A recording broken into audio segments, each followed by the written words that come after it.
The Lord be with you. Let us pray. Loving and generous God, as we have come together around these tables and eaten this food that has been prepared for us, we thank you for it. And we thank you for the hands that made it. Help us to be always mindful of the needs and concerns of those who are all around us. And we pray that you will continue to look with compassion on the whole human family. Take away the arrogance and hatred which infect our hearts, break down the walls that separate us, unite us in bonds of love, and work through us to accomplish your purposes on earth. And we ask all of this in the name of your Son, Jesus. Amen. Amen. Well, good evening and welcome to this first session of our spring speaker series. I'm so glad that you're here. I want to take just a moment to just let you know that we will continue next week and the following 3 weeks, same time, same place, just a different face who will be standing up here. There's information about all of the upcoming speakers on our website, on the e-newsletter that comes out weekly, in the Sunday bulletin. So I encourage you and invite you to come and to participate in this series that we have titled Faith and Service, Living Out Our Values. And we have a number of very accomplished professionals in different fields who will be sharing with us how it is that they live out their faith through the work that they have been called by God to do in those various areas. I want to take just a moment to welcome some fellow Episcopalians who are with us here tonight. We are in partnership through a diocesan-sponsored initiative. We are in partnership with All Saints in Ascension, and there are a number of them who are here tonight. So my sisters and brothers from All Saints in Ascension, welcome. We're so glad that you all are here.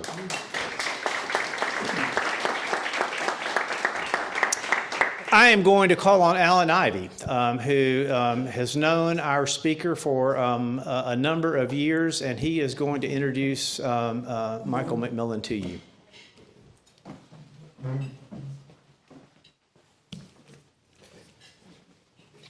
Well, good evening, everybody. Good evening. I have the distinct pleasure of introducing my good friend, Mike McMillan. And I just want to start by saying I cannot think of anyone better or more appropriate to start our speaker series on faith and service and living out a life of value. I will give you a brief summary of Mike's background. His bio is very long, and I could take 15 to 20 minutes to go through it all. But Mike was born and raised in St. Louis. He attended and graduated from St. Louis University High School and St. Louis University.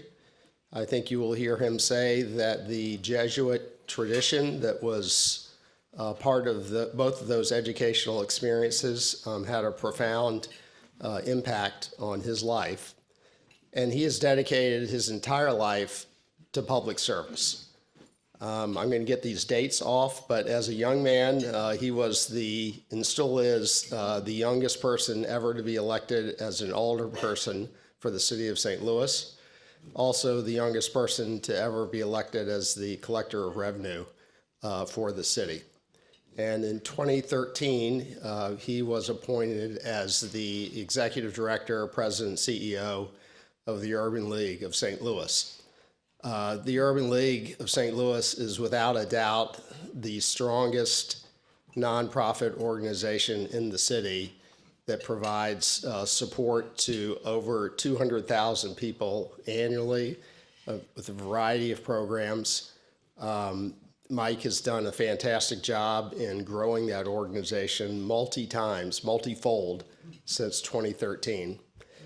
And I will just say, amongst all the great things that he has done, he is one of the true community leaders that we have. It's our honor to have you here, Mike, and it's my honor to have you as a friend. Well, thank you. Thank you. Well, thank you, Alan. Good evening. It is truly a pleasure to be here tonight. I want to thank the pastor and Alan for the invitation. I also want to acknowledge the fact that we have 3 members of the board of directors that are actually here tonight. So Alan Ivey is one.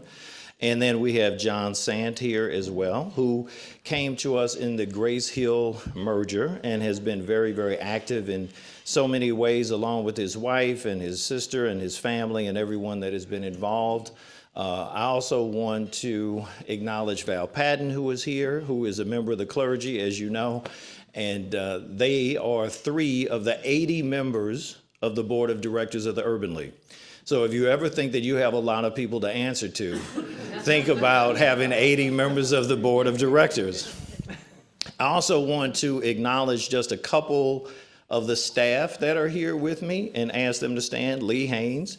Lee is the Vice President of Communications and Public Relations. So whenever you see the Urban League in the news or in social media or in the community, she is working to make sure that that happens on a very regular basis. And then Michael Kostorff, who is here, who is our Regional Director of Wellness. So if you ever see any of us gain a little weight, he is failing. Yeah, so he's supposed to keep us in shape and to keep all of the Urban League senior program. So we have a senior center, and then we have a senior living facility and another senior building. So he does senior fitness classes. So he does that every single week, along with working in the PR department. And he actually created this document, this newsletter that you have in front of you. So if you would like to spend some time getting a little bit of an idea of who and what we are, this would give you a very recent idea of some of the achievements of the Urban League and what we're trying to do for the community. And he also serves in the president's office as my assistant. So please join me in a round of applause for the board and all of the staff that are here. I will ask your forgiveness, as I have asked the pastor. How many men in here have been doing some home improvement projects lately as we're getting ready for the summer? So I thought I was going to do one, and I was going to be He-Man and do it all by myself and lift all these things and the rest.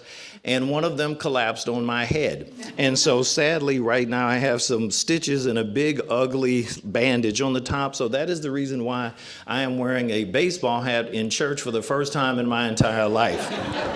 So please forgive me for that. Next time I see you, I hope I will not be in this circumstance and we'll be good. And this is also a perfect excuse to never, ever do another home improvement project again. So how many of you are familiar with the Urban League on any level whatsoever? And then how many may have never, ever heard of Urban League? Oh, well, very good, very good. So we are very proud, as Alan said, here to have the #1 Urban League in the United States. So we have 25 different locations throughout the region that are basically in the city of St. Louis, North County, and East St. Louis, St. Clair County. We serve 200,000+ people with 60 different programs, and we have 350 amazing staff. So one of them is actually going to be joining us as well that I'm sure you'll be very familiar with, Mr. James Clark, who is in charge of our public safety department. So for those of you who are familiar, you can imagine that you probably know a bit of our history, but I will bore you then with some of those details if you have never heard of it. We were created in New York 115 years ago by a group of blacks and whites, ministers, members of the clergy, and others that were interested in improving race relations across America among all races, and to help at that time the huge influx of black people that were fleeing the South because of Jim Crow. So because of all of the discrimination that was happening in the South, there was a huge exodus of African Americans to northern cities.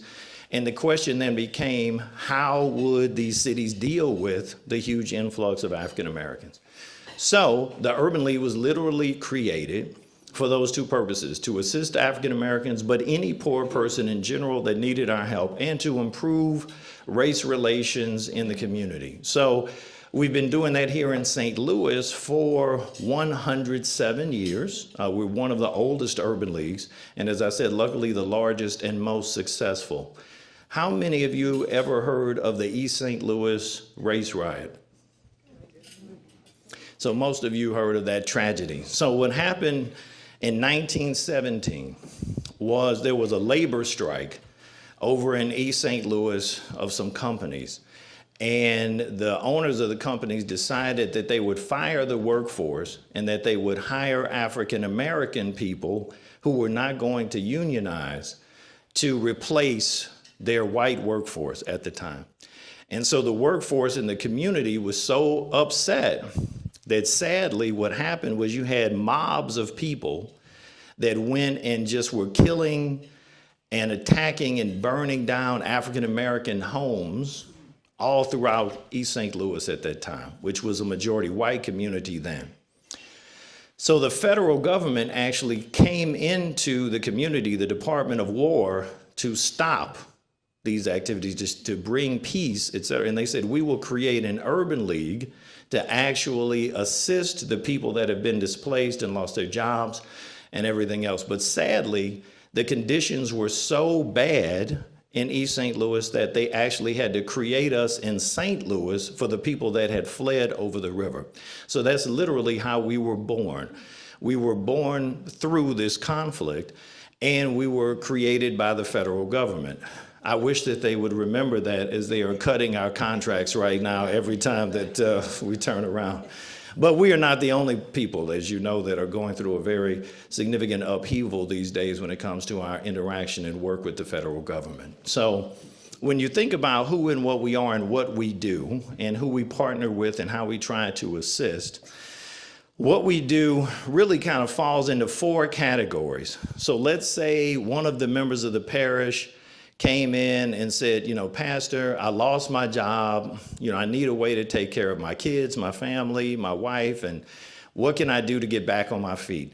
So then you could call the Urban League, and we would then give you food, clothing, and we would pay your rent or mortgage or keep you in your home, and then we would take and get you another job so that you would be able to take care of yourself, your family, and the rest. And then we would put your kids perhaps in Head Start.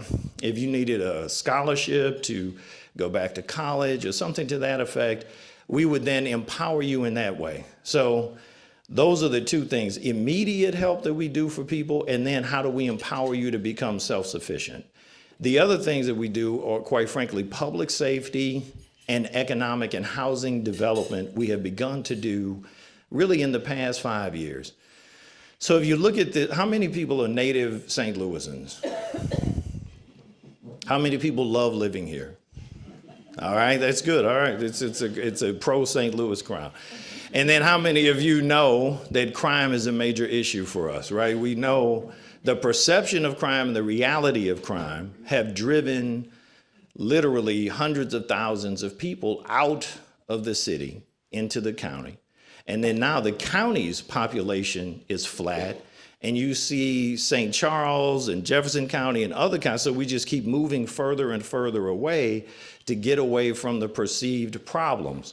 So what we have done in our case is to decide to run into the neighborhoods that have the problems. Do not run away from the problem. So the areas that have the highest crime rate, those are the areas that our public safety department goes into with our violence disruptors. So when we find out that, let's say, 2 young men have a conflict for whatever reason, and it's going to turn into some physical violence and perhaps gun violence, James and his team will actually go there and actually try to work to resolve the conflict and keep that from happening and save those lives. If we find that we cannot resolve the conflict, we will, in essence, move people out of town for a moment to go stay with another family member or friend or whatever in order to try to save their lives. We generally do that for about 100 people per year. And then James and his team actually work with, this would be the most significant church to be in Grill to Glory, Alan. We may need to do that. So we have a program called Grill to Glory. So Val is familiar with Grill to Glory and the rest as a board member. So we have 367 churches now that actually are in Grill to Glory. And what we do is we set up on Saturdays for like a little mini barbecue in the community.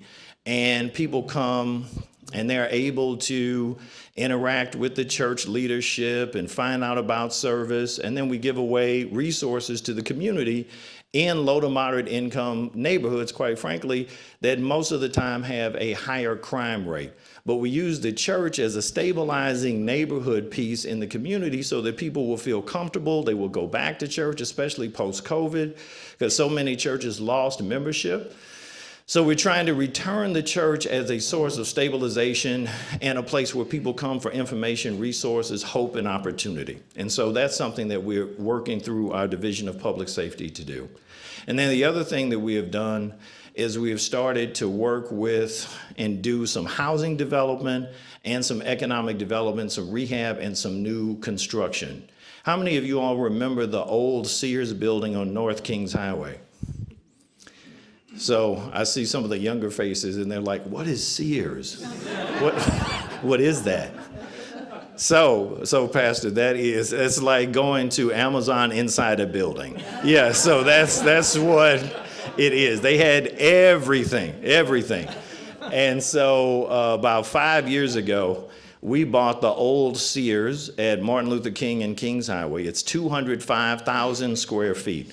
So if you ever want to be overwhelmed with a renovation project, go get a 97-year-old, 205,000 square foot building that has things that can go wrong that you didn't even know existed in the first place. Like it's 100 times worse than the collapsing thing in my head in terms of a project. But it's an amazing thing for us to do because we're able for the first time ever to take all of our 60 programs and put them under one roof and also have some partners in there. So even though you already heard from him and I already introduced him, I want to ask Alan to stand again because there's something very special that we did in that building. So Alan and I worked to take a check cashing, payday loan, predatory lending establishment that was charging up to about 100% interest on poor people to cash their paychecks.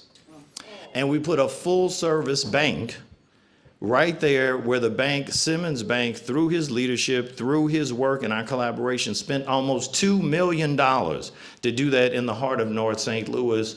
And they have hired people from the community to actually have the jobs and give the loans and open the accounts and give people that economic security that banking can do that a check cashing place could never do. So please join me in a big round of applause and thanks to Alan for that and many other partnerships that we are doing. So we have all of our 60 programs in that building. And then we also built a greenhouse because during COVID, we saw the exacerbation of the fact that in low-income communities, especially communities of color, there are not enough fresh vegetables and healthy food. There are a lot of processed food that contributes to diabetes, heart disease, and so many other ailments in the community. And so we built this greenhouse and hydroponic farm so we could grow our own food and give it to the community. And in addition to that, we have 2 vendors that actually operate the facility, and they sell their work to Schnucks. So when you go to Schnucks and you buy basil, you're buying it from the Urban League greenhouse right on Kings Highway. So, yeah, so we look forward to seeing you guys taking some selfies with your basil and putting it on Instagram and TikTok. So we are very grateful for the partnerships and the work that we've done. Then we bought the plaza behind it. So we are now renovating that plaza.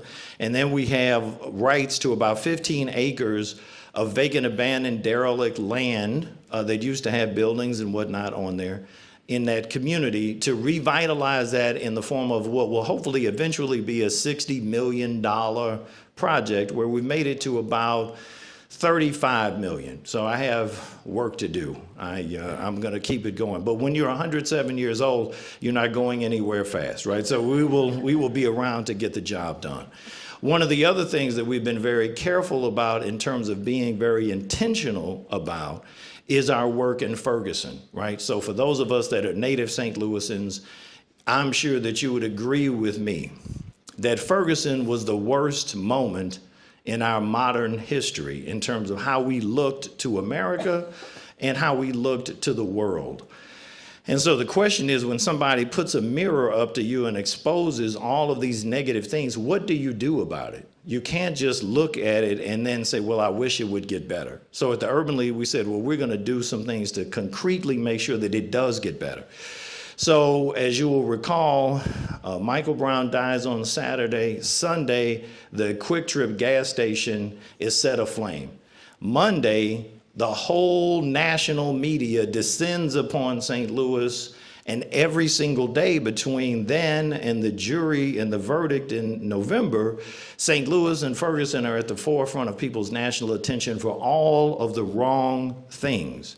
So luckily for me, I happen to know the only African-American member of the board of directors of Quick Trip, and he and I talked that very next day. So from that morning on that Monday, we talked about how to come together, how to move forward, how to try to get beyond this. He didn't understand how did Quick Trip even get in the middle of such a situation, and how would they get out of it? How do they protect their employees, their stores, and everything else?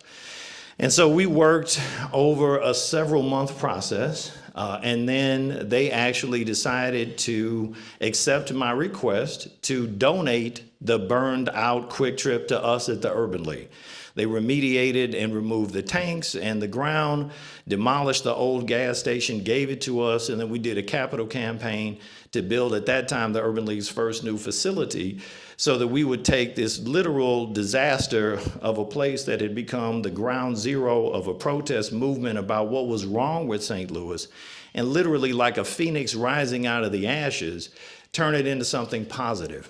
So while the staff and I were out and about every night in Ferguson, we would ask people, what can we do? How can we make a difference? What can the Urban League do to be about change? And all of the young men came back and said, we need jobs. We need ways to take care of ourselves. You got my dad, my mom, and my brother, their first job. Can you get me a job? Can you hire me at the Urban League? Can you get me a job somewhere else? So I had only been president 1 year at that point. And even though I'd been around the Urban League since I was 16, I did not know that 70 to 90% of our clients are single female heads of household. So what we did was we went back and we took and created a program called Save Our Sons that actually goes and reaches young men that need jobs and opportunity. And we were able to do so, and we've been able to place over 5,000 men in jobs. So we're very pleased with the results of that. It has now become a national model, and we are taking it to different cities. But 5 years into the journey from Ferguson, quite frankly, we were the only not-for-profit that had built a building out there. And so we said, well, we need to do more. So we raised money and we bought the old AutoZone that had been burned down, and we bought 2 more lots across the street that had been burned down that had businesses. And so we went and did a community plan, and the community said, we need a new senior citizen building. So on the AutoZone lot, we built a $10 million senior building for 44 units. It's fully leased and has a long waiting list, and we try to spoil them all the time. Yeah, in terms of giving them resources and information and programs and activities like Michael and his exercise classes and things of that nature. So across the street, we're building an Urban League Plaza that is anchored by First Bank, that they are going to build a branch there, and we'll have a restaurant, a banquet space, and some other things similar to that the community said that they needed.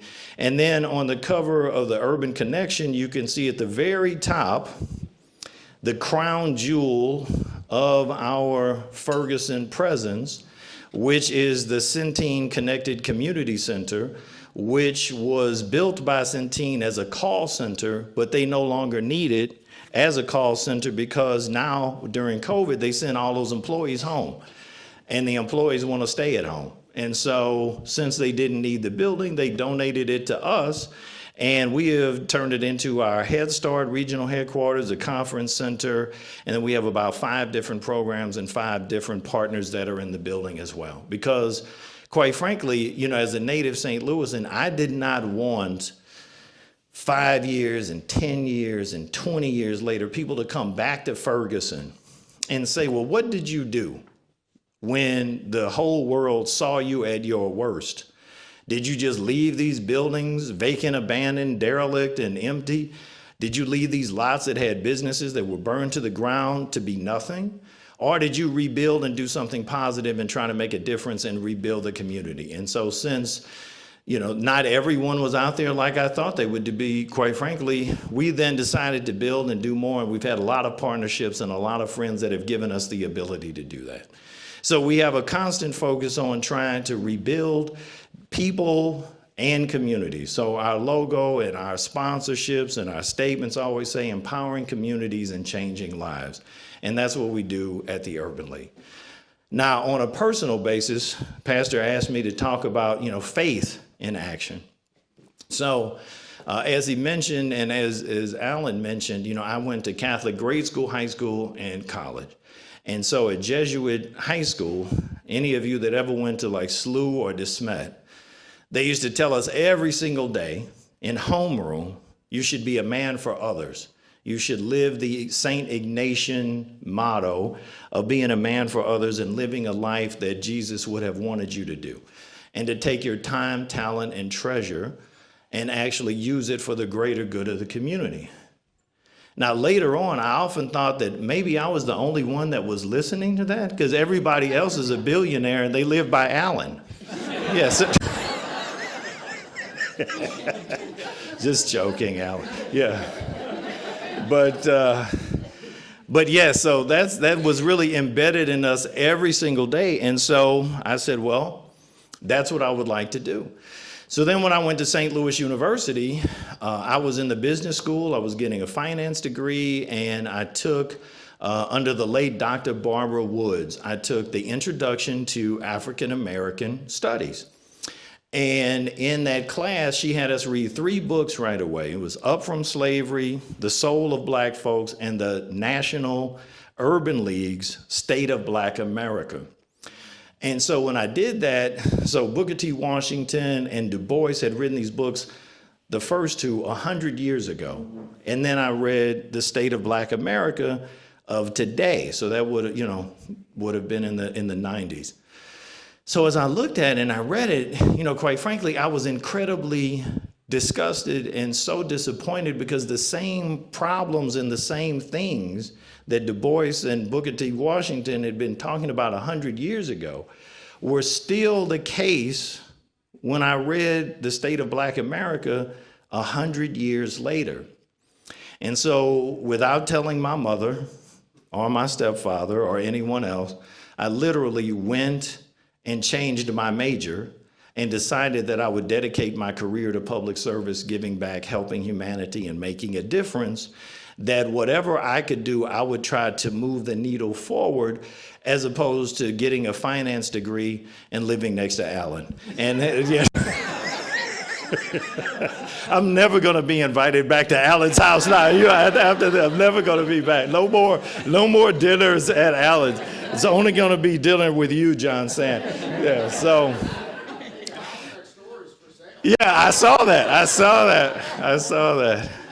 So I decided not to continue finance and have a career in public service. And at the time, as a student at St. Louis University, one of the things they taught us was that the best way to implement change was government and public policy. And so then that's why I ran for public office and served with the city, but always wanted to end up in a not-for-profit charitable space.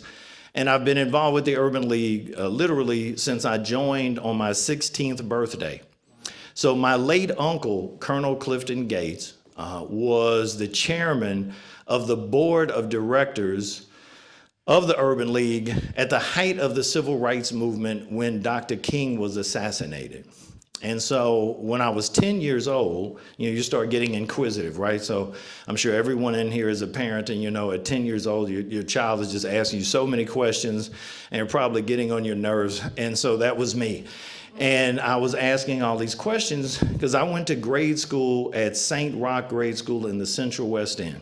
So if you know the Central West End in that area, especially at that time, it is a convergence of people and races and ideologies and socioeconomic backgrounds. So we literally had people that were maybe worth $100 million as a home and a household sitting next to someone in class who was being raised by a single mother who's barely surviving.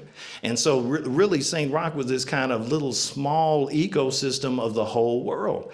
And I started asking about, different issues about race and class and background and why do we have homeless people and why is there discrimination and all these things. And my uncle told me that I should join the Urban League because the Urban League was literally created to fix those problems. And so I did join the Urban League at 16, have been involved ever since, was on the board from 24 to 30, and I've been the president now for about 12 years. And I wouldn't trade it for anything because it gives me the ability to live my passion and purpose in my profession, be able to do every single thing that I would like to do in terms of making a difference in the world and be able to do it in the city that I love. And it reminds me of something that we used to hear, again, going back to SLU High. We used to be told every day by the same Jesuit priest that used to tell us that we needed to be a man for others. He used to say that you could not choose when you were born and you couldn't choose when you died.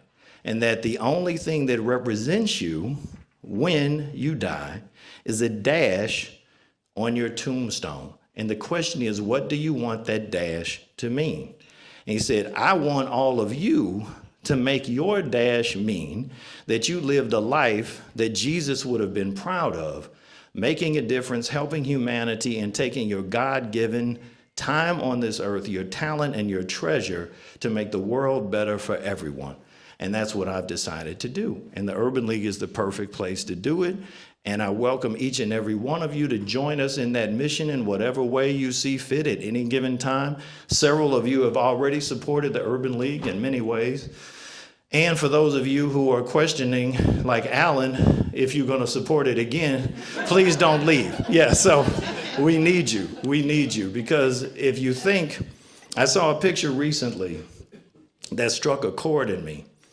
And it said, if you ever wondered what you would have done in the civil rights movement, Jim Crow, or the Holocaust, you are doing it right now. So that struck a chord in me because it shows that, in my opinion, we have to do more at a time where there's so much division in this country, in this city, in this state. How can we be the greatest nation in the world and be divided like that? We have to find ways to come together and be the best versions of ourselves and instill people with good and remind people that are cynical that there is still good in the world. So with that, I open up any questions you all may have. And again, thank you for the opportunity.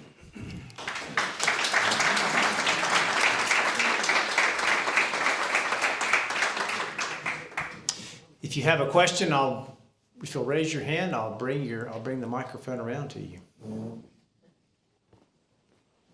This is an easy crowd. There's no questions. They get warmed up. All right. First of all, thank you so much for everything you do, and thank you for this talk tonight. And you're really inspiring. Thank you. Thank you. Thank you. My mother thinks so. Yes. As an only child, she has no choice. Two questions. One is, are there opportunities for somebody to volunteer and help at the Urban League on a lesser scale than what you do? And second of all, what are you facing in terms of financial prospects in the near future with federal government pulling back so many funding, and how do you replace that? So we actually have many different ways that people volunteer. So some of us in the room have been to the Urban League's large-scale food, toiletry, and other distributions and volunteered. We host them about 3 times a year for about 2,500 to 5,000 people. So Thanksgiving, Christmas, Dr. King, and then we do a huge back-to-school event in August for anywhere from 20 to 25,000 people. And then we have about weekly huge events for about 400 to 500 people with our food pantry. So we have 6 food pantries around the region. And so it takes a huge amount to prepare all the boxes to give away and then to be there to give them away and all the other things. And then we have volunteers in our Head Start centers every single day, reading to the kids, helping take care of the kids, and then so many other different things that we do. We have a women's program we're very proud of called Save Our Sisters, where we gather clothes and professional items and things for women to be able to begin their careers and go on interviews and get started with work. And the same thing with men. Suits, shirts, ties, belts, shoes, things of that nature. So we have people doing clothing drives and food drives and toiletry drives, so many different things for our parents that on any given level that can involve being in the office or organizing something at the church and then bringing it to the community. To be blunt, last year was our greatest year ever. This year is going to be one of the most difficult years we've ever had. We've already lost millions of dollars in just 3 months. And so the forecast, I'm sure, will be consistently worse because the budget has not even been passed yet. These are just cuts that have transpired already. So our minority business program to help people in the community open their own businesses and become entrepreneurs and take care of themselves and family, eliminated. Some work that we did with HUD, gone. Head Start, reduced in funding, zeroed out in the next federal budget if it was passed as is, if Congress doesn't change it. So literally, this could be the worst time that we've ever had in the form of the priorities that we have from a governmental standpoint. So we're advocating and fighting and positioning and trying to explain why all of these things matter and why they should not be eliminated, even if they are cut, not to be eliminated.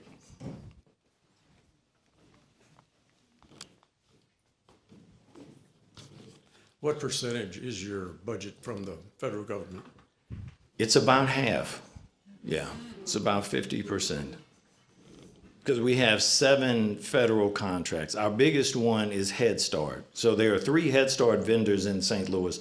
Us, the YWCA, and an organization called Youth in Need. And so we have 8 Head Start centers for about 600 children, and they're in jeopardy. Our program that we pay senior citizen gas and electric bills when they're about to be cut off because they don't have enough funds, that's in jeopardy. Housing that I mentioned earlier, that's in jeopardy in terms of low-income people that might be on the verge of homelessness if they, fall behind in their rent or mortgage. So it's a very challenging time for us. Yeah. You have alternatives you can think of how you can fill the gaps if you don't get the financing? I'd say in a small way, to be honest. I don't know. I think there is no amount of philanthropy that can keep up with what the federal government or the state would have been able to do. And St. Louis has been exceptionally generous to the Urban League, but there are certain family foundations and wealthy, individuals that have just never even heard of the Urban League or not even familiar with what we do that we are not capable of tapping into as a result. So, Head Start, for example, that's $13 million a year. I don't see anyone being able to or willing to write a check for that just to keep that going, sadly. The energy assistance program is about $3 million to pay people's gas and electric to keep them from being without gas or electric. So Heat Up St. Louis is a very good partner of ours. They actually have an office with us in the city and the county, and we partner together. But even then, I think their annual budget for the whole region, maybe $2 million. And that's always been a supplement, not, to take the place of LIHEAP. Yes, sir. Yes. Would you comment on your success and so forth and the programs that you offer primarily for helping people get prepared for jobs and how that works and how it doesn't work and so forth? Absolutely. Yeah. So really, historically, to be honest, the Urban League has placed more African Americans and poor people in jobs than any other organization in the country. Because we really always feel as though that is the number one thing that we could do for someone so that they wouldn't need everything else from us. So if we get a person a good job with good benefits and upward mobility and the ability to take care of themselves and their families, they won't need the food pantry, they won't need the rental assistance or the assistance with utilities or anything else. So we're always trying to get people into jobs. And luckily, through Save Our Sons and Save Our Sisters, we've been able to expand that significantly. So I would say this year, our goal is to place 1,500 people in Save Our Sons and Save Our Sisters, and luckily for us, that has not been cut. So we get a lot of support from the business community because people understand jobs, economic opportunity, and they see that they need people in the workforce. And so we do training, we do preparation through a 4-week class on how to get a job, how to keep a job, how to remain marketable in the workforce, and how to get promoted. And then we try to follow up with them for at least a year to make sure that they kept the job. And then in some cases, if they have, we will then give them the money for a down payment for a car so that they can then get back and forth to work. So that is going very well.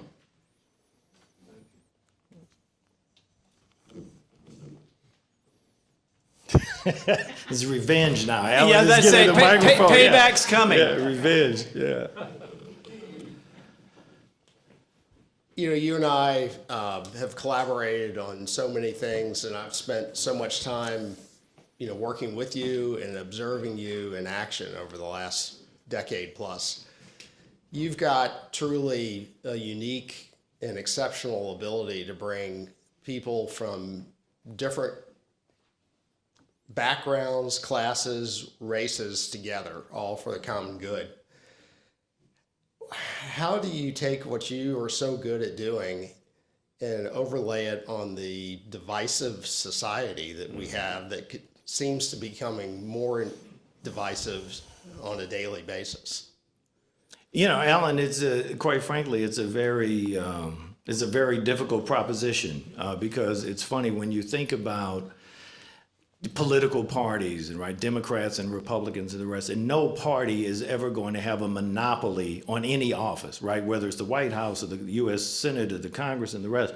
And so then the question is, how do you try to work together, right? And so coming here, I was actually thinking about Senator Danforth and when Eagleton was in office and people like that, and even from different parties that would actually be able to find common ground, work together for things that were good for the state of Missouri and try to bring resources home, which is in essence, in my opinion, the most significant thing you would want out of your congressperson or your U.S. senator is to bring resources back to the actual state that elected you versus to send them to other places.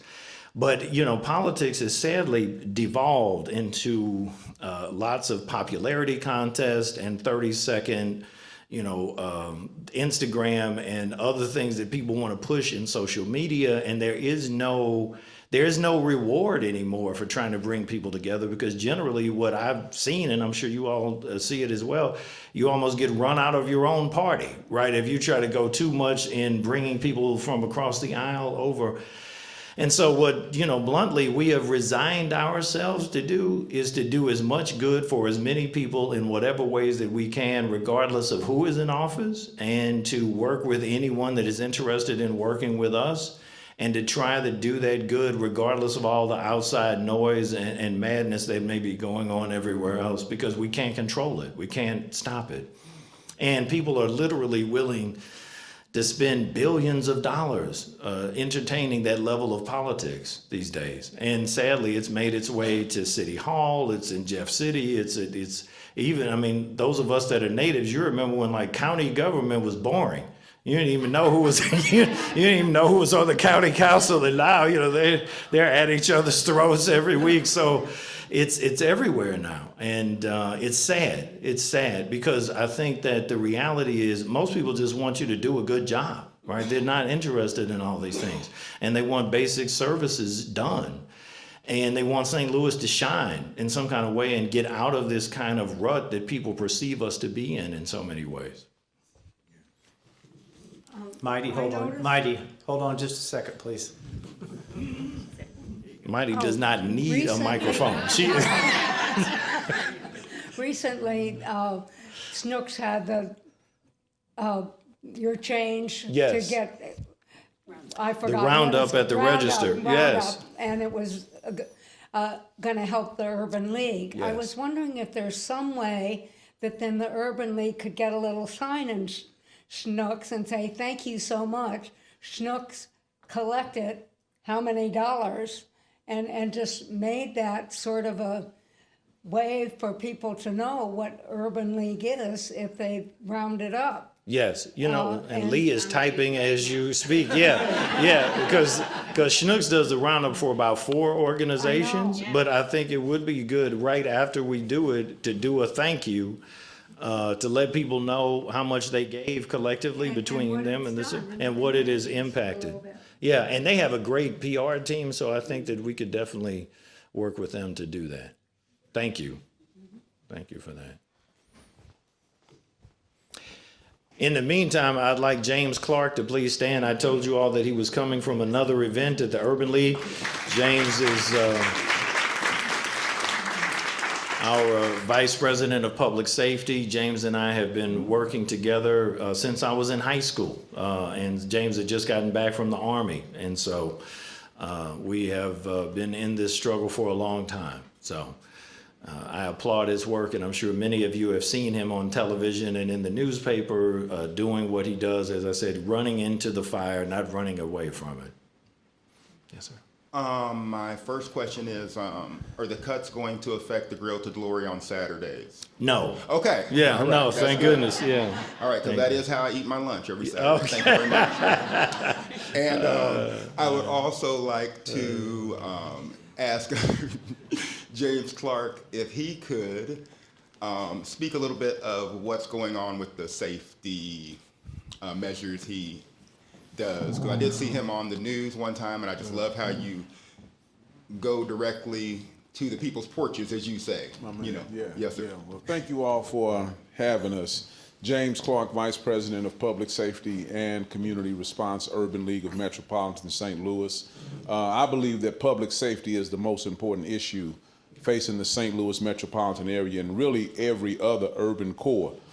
When you look at it, social service organizations for decades now have just been hydroplaning over the problem. They take about a snapshot from about 3,000 feet. They take that snapshot and they create narrative about it. Then they look at data and then they create more narrative from 3,000 feet. In the Division of Public Safety, we use a very unique lens. We call it the NPL. We don't think that public safety starts behind a badge. Law enforcement has a role. We don't think that public safety starts at a ballot box. Our elected officials, they do have a very important role. We believe that public safety starts NPL. The N, it starts at the neighborhood level. The P, it starts on the front porch. And the L, we've got to go into the living rooms and get an assessment of families and deliver resources directly to the families on a consistent basis. Then we don't try to do everything as it relates to public safety. There are 4 areas that are wagging St. Louis right now. Number 1 is gun violence. We have a gun violence de-escalation team that's out in neighborhoods 7 days a week looking for conflicts. Then we work around the clock to de-escalate the conflict with the goal of de-escalating the conflict within 72 hours. If we cannot de-escalate the conflict, then we relocate people out of St. Louis. Year to date, we've successfully de-escalated 44 conflicts, but we've also moved 15 individuals or families out of St. Louis.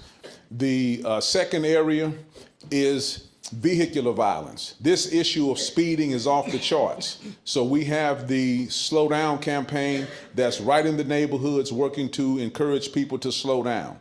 The third area is opioids. The opioid crisis, we have to fight it right where it's taking place. So we do urban opioid triage 3 times a week in the middle of the open air drug markets, where we set up our tents, set up our tables, and we interact with those addicted to drugs. We provide toiletry, food, Narcan, and we also have a resource where we can get them into treatment when they're ready. And now the fourth area, and that's where the Grill to Glory program comes in. We believe that we've got to involve the neighborhood church. There's a church on literally every other corner. So we provide resources to families through neighborhood churches. One of those, and probably the most popular program that we have to resource families, is the Grill to Glory program. Started with 2 churches, it went to 22 churches, it then went to 65 churches, then it mushroomed to 112, then it went to 250. Last year we had 321 churches committed to setting up and doing cookouts, yes. And doing cookouts from 11 o'clock to 1 o'clock. So it's not all day, not from 11 to 5 or 11 to 3. 11 o'clock set it up, 1 o'clock break it down. They are touching so many families, and we are beginning to re-engineer the neighborhood and make the neighborhood church a focal point once again. So we are very excited about the work that we're doing. We think that St. Louis needs to take a deeper dive. They asked Gretzky, how did you become one of the most impactful hockey players? You weren't the biggest, you weren't the fastest, you didn't have the most moves. He said everybody skated to where the puck was. And when you look at social service, the puck moves a lot. We set our flag in the neighborhoods. We set our flag on the front porch. And we set our flag in the living room, because we know that if we ever want to restore civility downtown, midtown, South County, North County, we got to get back to the neighborhood. Thank you very much.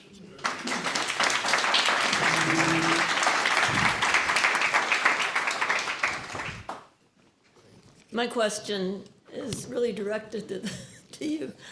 I would like to know how you approach, how do you first of all find out about the conflict, and then specifically, how do you keep yourself safe, and a little more detail about what it's like to do that, and how many people work under you?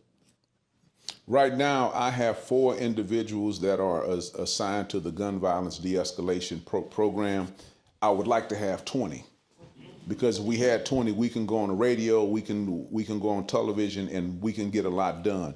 So with the staff that I have, we're in barbershops, gas stations, car washes, and we do some door-to-door. And we have a model that was evaluated by Washington University, and it is a best practice. It received an award from the Department of Justice in 2015, and it's a basic model. We find out who the adversaries are. We never go straight to the adversaries. We go to someone within the man's or woman's circle of care. Grandmother, aunt, basketball coach, football coach, pastor, someone in the young man or woman's life that has influence over them. And we make them aware. Did you know your son was in a conflict where he may wind up shot or he may wind up shooting someone? My son? Yes, ma'am. Get your son on the phone right now, please. And how soon can we come sit in your living room and we can discuss this conflict with you and your son? All of the bravado goes away when grandmother is sitting in the room. All of I'm tough and I'm bad is gone. So our gun violence de-escalation network really tugs at the heartstrings And as I said, we do not de-escalate each and every conflict. When there's one that we cannot de-escalate, Mom, we suggest that we move your son out of town. Do you have a relative that he or she can go live with? And they need to be on the first thing smoking tomorrow morning. Yes. Very intense work. Very intense work. Can you say more about yourself? I mean, not as just anybody can do that. James Clark, born and raised in North St. Louis. Grew up in the 19th Ward. That was Mr. McMillan's ward when he became alderman. So we've always had this synergetic bond between us. My mother and father separated when I was young. So I had the single parent household experience. Then my mother remarried a man, and he became a major force in my life. He gave me the best gift that a father can give a son, and that's an example. He gave me an example. I became an altar boy at St. Teresa Church, baptized at St. Teresa, so I submit to the teachings and to the mission of the Catholic Church, and I believe that Jesus Christ gave us a blueprint for how we should love. My neighborhood started getting bad. Drug dealers, gang members, my friends began to shoot at other people. And I said, James, you're not falling into that. So I graduated from high school on June 25th, and I joined the Army July 11th. I didn't want to spend another day in a jungle. When I came back to St. Louis, I was flabbergasted at the conditions of the neighborhood. I was like, the little boys and girls that were riding their bikes when I left are now drug addicts and drug dealers. And I said, James, you got to do something. This neighborhood loved you. You got to work. So I began to volunteer first with the Magic Going Away Peer Panel. That led me and Mike to an organization, Better Family Life, where I worked for about 30 years. And then I worked in the mayor's office for 4 years. Mike and I worked under Mayor Freeman Bosley Jr. The thing I've always loved about Mike is the engine that you see is the engine that I saw. And now to work with it up close and personal is very, very challenging, but it's making me a much better person. Now married, been married for 22 years, and I'm a very, very succinct person. I go to work, I go home, and I go to the gym. My life is totally consumed with the work that I do because I see it as the most important thing that I could be doing right now with my life. And you said you could use more. Absolutely. Right now, we need to do more neighborhood engagement. We need more men and women out there knocking on the doors, meeting families. Because I've never met a 14-year-old boy that was destined to be a gangbanger or a carjacker when he came out of the womb. He learned that. And then when you try to explain to him that he's living his life wrong, how do you tell a fish it's in water? Mr. Clark, what do you mean I'm acting wrong? Well, I don't get it because I look on social media and that's what everybody else is doing. How do you tell a fish it's in water? So we've got to change the environment. And I see the neighborhood church being able to change the environment in these neighborhoods. Yes, ma'am.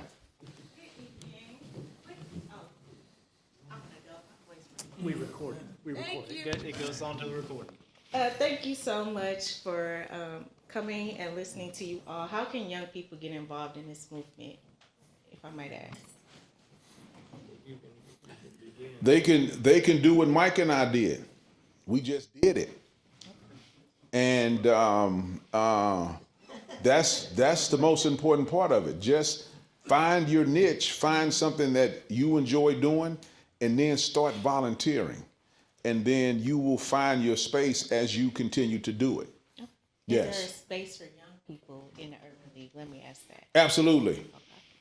Yes. So we have a young professionals group that takes you, I was in it. It engages you where you can come and volunteer and get involved. And, we've had people that went from young professionals to staff members and, joined the movement and became one of the 350 people that work at the Urban League every day. And so, the Urban League is like a buffet. you can take from it as much as you wish, however you wish, because there's just so much to do. Thank you. Yeah, but we'd love to have you in the Young Professionals. And we have an Urban League Guild, which is a volunteer mechanism to engage the community as well. Mike, thank you so much for being here tonight. Thank you very much. Thank you, Andrew. And James, thank you for, glad you made it. Thank you for sharing some of what you're doing also. I'm so glad that you all were here and that we had this opportunity to listen to and engage with Mike McMillan. Thank you to your staff for being here and for sharing, making sure that he got these urban connections put out.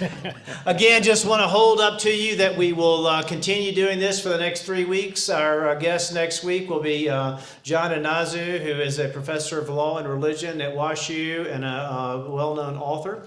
So he'll be sharing his story and his interactions, how he interacts and professionally with faith and how he lives out his values. Good to be with you all. Again, thank you. Thank you. Mike, good night. God bless you. Thank you.